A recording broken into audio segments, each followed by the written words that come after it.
দর্শক, দেশের বিভিন্ন স্থানে বিএনপি চেয়ারপারসন ও সাবেক প্রধানমন্ত্রী বেগম খালেদা জিয়ার রুহের মাগফিরাত কামনায় দোয়া মাহফিল অনুষ্ঠিত হয়েছে।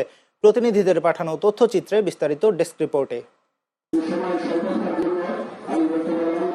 বিএনপি চেয়ারপারসন ও তিনবারের সাবেক প্রধানমন্ত্রী বেগম খালেদা জিয়ার মৃত্যুতে খুলনার দিঘলিয়ায় দোয়া মাহফিল অনুষ্ঠিত হয়েছে। শুক্রবার দিঘলিয়া উপজেলার সেনহাটি ইউনিয়ন পরিষদের সামনে সেনহাটি ইউনিয়ন বিএনপির উদ্যোগে দোয়া মাহফিলের আয়োজন করা হয়।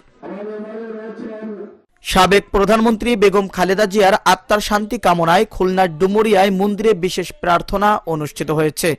শুক্রবার সন্ধ্যায় বাংলাদেশ হিন্দু বৌদ্ধ খ্রিস্টান কল্যাণ ফ্রন্ট ডুমুরিয়া উপজেলা শাখার উদ্যোগে উপজেলার বয়ার সিং সর্বজনীন বাসন্তী মন্দিরে বিশেষ প্রার্থনা অনুষ্ঠিত হয়। বেগম খালেদা জিয়ার রুহের মাগফিরাত কামনায় পিরোজপুরে দোয়া মাহফিল অনুষ্ঠিত হয়েছে। শুক্রবার বিকেলে শহরের গোপাল কৃষ্ণ টাউন ক্লাবের টেনিস গ্রাউন্ডে দোয়া মাহফিলের আয়োজন করে জেলা বিএনপি।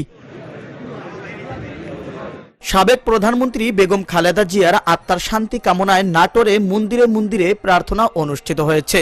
শুক্রবার সন্ধ্যায় প্রার্থনা অনুষ্ঠিত হয়। পরে আলোচনা শেষে তার আত্মার শান্তি কামনায় প্রার্থনা ও কীর্তন অনুষ্ঠিত হয়।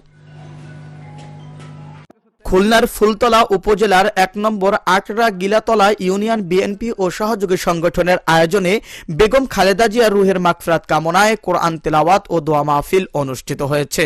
শুক্রবার বাদ আসর দোয়া মাহফিল অনুষ্ঠিত হয়। সাবেক প্রধানমন্ত্রী ও বিএনপি চেয়ারপারসন বেগম খালেদা জিয়ার বিদায়ী আত্মার শান্তি কামনায় মুন্সিগঞ্জের শ্রীনগরে প্রার্থনা অনুষ্ঠিত হয়েছে। শুক্রবার উপজেলার বাইপাস এলাকায় মঙ্গল প্রার্থনা করা হয়।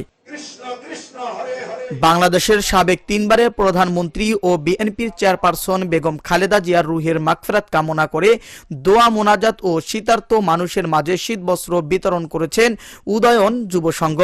শুক্রবার সন্ধ্যায় রাজবাড়ীর পাংশা উপজেলার সরিষা মৌরাট ও বাবুপাড়া ইউনিয়নের সীমান্তবর্তী এলাকায় কোরআন খতম ও দোয়া মাহফিল অনুষ্ঠিত হয়েছে। Abu Naim Shah, channel S news desk.